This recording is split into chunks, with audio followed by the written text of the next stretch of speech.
செல்வங்களே! மீண்டும் உங்களை வரவேற்கிறோம். இந்த அமர்வில் ரசாயன எதிர்வினைகள் மற்றும் சமன்பாடுகள் என்ற பாடத்திலிருந்து ரசாயன எதிர்வினைகளின் வகைகளை பற்றி அறியப் போகிறோம்.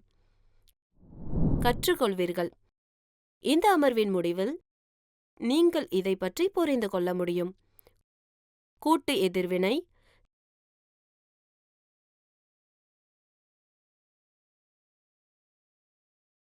சிதைவு எதிர்வினை,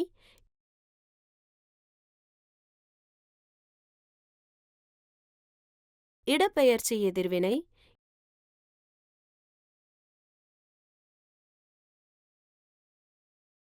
இரட்டை இடப்பெயர்ச்சி எதிர்வினை,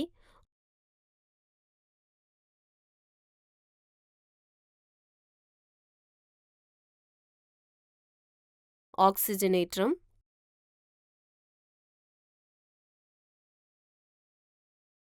குறைப்பு.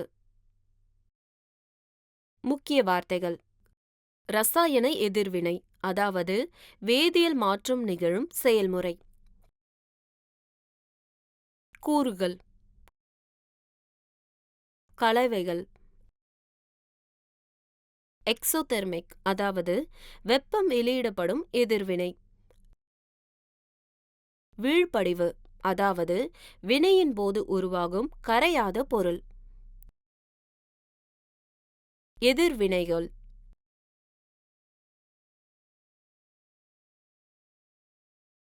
தயாரிப்புகள்.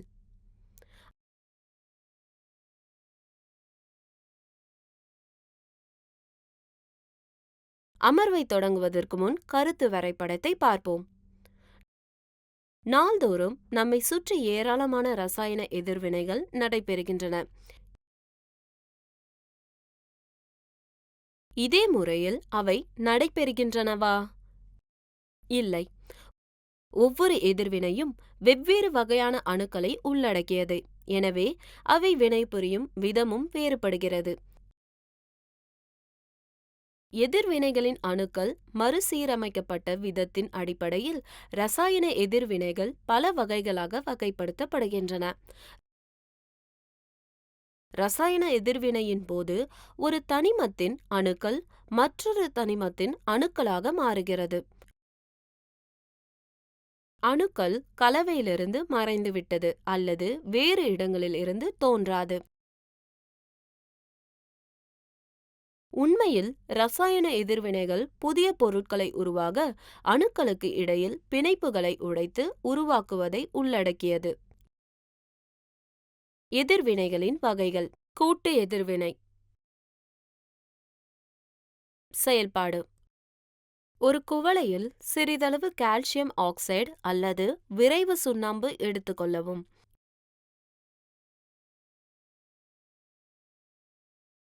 இதனுடன் மெதுவாக தண்ணீர் சேர்க்கவும். பீக்கரை தொடவும். வெப்பநிலையில் ஏதேனும் மாற்றத்தை உணர்கிறீர்களா?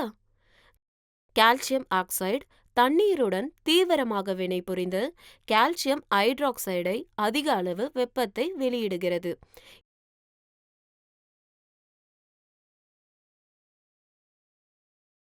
இரண்டு அல்லது அதற்கு மேற்பட்ட பொருட்கள், அதாவது உறுப்புகள் அல்லது சேர்மங்கள் ஒன்றிணைந்து ஒரு தயாரிப்பை உருவாக்கும்போது எதிர்வினைகள் கூட்டு எதிர்வினைகள் எனப்படும். தயாரிப்புகளின் உருவாக்கத்துடன் சேர்ந்து வெப்பம் வெளியிடப்படும் எதிர்வினைகள் எக்ஸோதெர்மிக் எதிர்வினைகள் என்று அழைக்கப்படுகின்றன.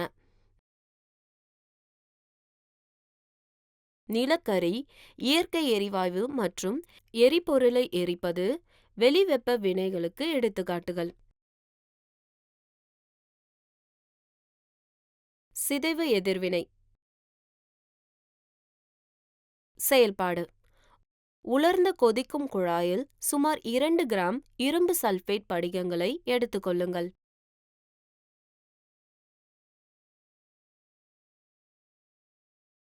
இரும்பு சல்பேட் படிகங்களின் நிறத்தை கவனியுங்கள். கொதிக்கும் குழாயை பர்னர் அல்லது ஸ்பிரிட் விளக்கின் சுடரின் மேல் சூடாக்கவும். சூடுபடுத்திய பின்பு படிகங்களின் நிறத்தை கவனிக்கவும். இரும்பு சல்பேட் படிகங்கள், அதாவது FeSO4 7H2O வெப்பமடையும் போது தண்ணீரை இழக்கின்றன மற்றும் படிகங்களின் நிறம் மாறுகிறது. பின்னர் அது ஃபெரிக் ஆக்சைடு, அதாவது Fe2O3,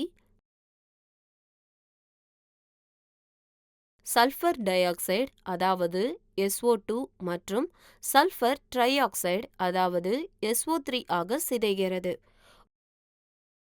ஒரு ஒற்றை கலவை பொருத்தமான சூழ்நிலையில் 2 அல்லது அதற்கு மேற்பட்ட எளிய பொருட்களாக பிரிவதை சிதைவு எதிர்வினை என்று அழைக்கப்படுகிறது. பிணைப்புகளை உடைப்பது சிதைவு எதிர்வினையின் முக்கிய நிகழ்வாகும். எனவே பிணைப்புகளை உடைக்க ஆற்றல் தேவைப்படுகிறது. இடப்பெயர்ச்சி எதிர்வினை. செயல்பாடு: இரும்பு ஆணியை எடுத்து மணல் காகிதத்தால் தேய்த்து சுத்தம் செய்யவும்.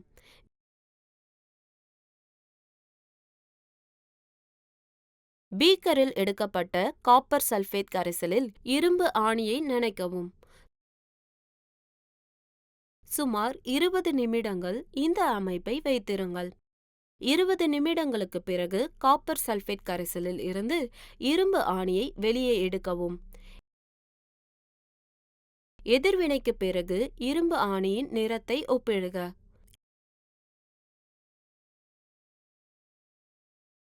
இரும்பு ஆணி பழுப்பு நிறமாகி செப்பு சல்பேட் கரைசலின் நீல நிறம் மங்கிவிடும்.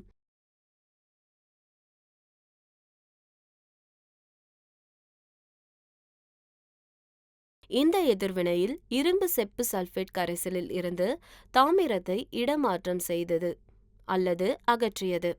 இந்த எதிர்வினை இடப்பெயர்ச்சி எதிர்வினை என்று அழைக்கப்படுகிறது. அதிக வினைத்திறன் கூறுகள் எப்போதும் குறைவான எதிர்வினை கூறுகளை இடமாற்றம் செய்கின்றன. இரட்டை இடப்பெயர்ச்சி எதிர்வினை. செயல்பாடு: ஒரு சோதனை குழாயில் சுமார் 3 மில்லி சோடியம் சல்பேட் கரைசலை எடுத்துக்கொள்ளுங்கள். மற்றொரு சோதனை குழாயில் சுமார் 3 மில்லி பேரியம் குளோரைடு கரைசலை எடுத்துக்கொள்ளுங்கள். 2 கரைசல்களை கலக்கவும். நீங்கள் என்ன கவனிக்கிறீர்கள்? நீரில் கரையாத வெள்ளை பொருள் உருவாகிறது.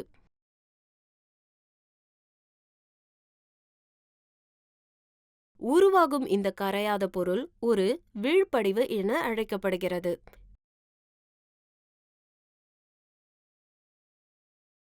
வீழ்படிவை உருவாக்கும் எந்த வினையையும் வீழ்படிதல் என அழைக்கலாம்.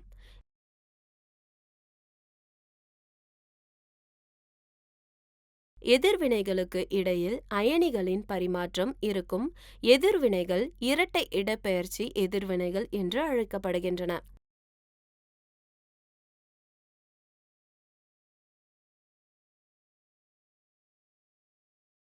ஆக்சிஜனேற்றம். செயல்பாடு: சுமார் 1 கிராம் தாமிரத்தூளை சீன டிஷ் தட்டில் சூடாக்கவும். நீங்கள் என்ன கவனிக்கிறீர்கள்? தாமிர பெட்டியின் மேற்பரப்பு கருப்பு நிறத்தில் பூசப்படுகிறது. செம்பு 2 ஆக்சைடு. இந்த கருப்பு பொருள் ஏன் உருவானது? இது தாமிரத்துடன் ஆக்சிஜன் சேர்க்கப்பட்டு தாமிர ஆக்சைடு உருவாகிறது. எதிர்வினையின் போது ஒரு பொருள் ஆக்சிஜனை பெற்றால் அது ஆக்சிஜனேற்றம் என கூறப்படுகிறது.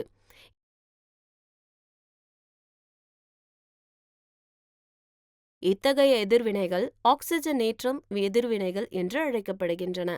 குறைப்பு. செயல்பாடு: சுமார் 1 கிராம் தாமிரத்தூளை ஒரு சைனா டிஷ்ஷில் வைத்து சூடாக்கவும். நீங்கள் என்ன கவனிக்கிறீர்கள்? தாமிர பெட்டியின் மேற்பரப்பு கருப்பு செம்பு 2 ஆக்சைடுடன் பூசப்படுகிறது. ஹைட்ரஜன் வாயு இந்த சூடான பொருளில், அதாவது CuO மீது செலுத்தப்பட்டால் தலைகீழ் எதிர்வினை நடைபெற்று தாமிரம் பெறப்படுவதால் மேற்பரப்பில் உள்ள கருப்பு பூச்சு பழுப்பு நிறமாக மாறும். இந்த எதிர்வினையின் போது செம்பு 2 ஆக்சைடு ஆக்சிஜனை இழந்து தாமிரமாக குறைக்கப்படுகிறது. எதிர்வினையின் போது ஒரு பொருள் ஆக்சிஜனை இழந்தால் அது குறைக்கப்பட்டதாக கூறப்படுகிறது. இத்தகைய எதிர்வினைகள் குறைப்பு எதிர்வினை என்று அழைக்கப்படுகிறது. ஆக்சிஜனேற்றம் மற்றும் குறைப்பு வினைகள் இரண்டும் ஒரே எதிர்வினையில் நடந்தால் அது ரெடாக்ஸ் எதிர்வினைகள் எனப்படும்.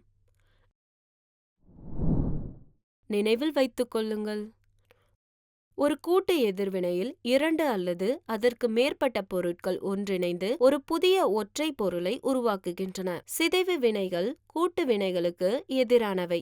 ஒரு சிதைவு எதிர்வினையில் ஒரு பொருள் 2 அல்லது அதற்கு மேற்பட்ட பொருட்களை கொடுக்க சிதைக்கிறது.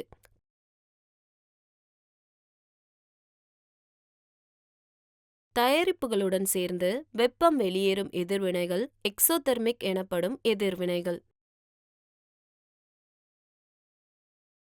ஆற்றல் உறிஞ்சப்படும் எதிர்வினைகள் எண்டோதெர்மிக் எதிர்வினைகள் எனப்படும்.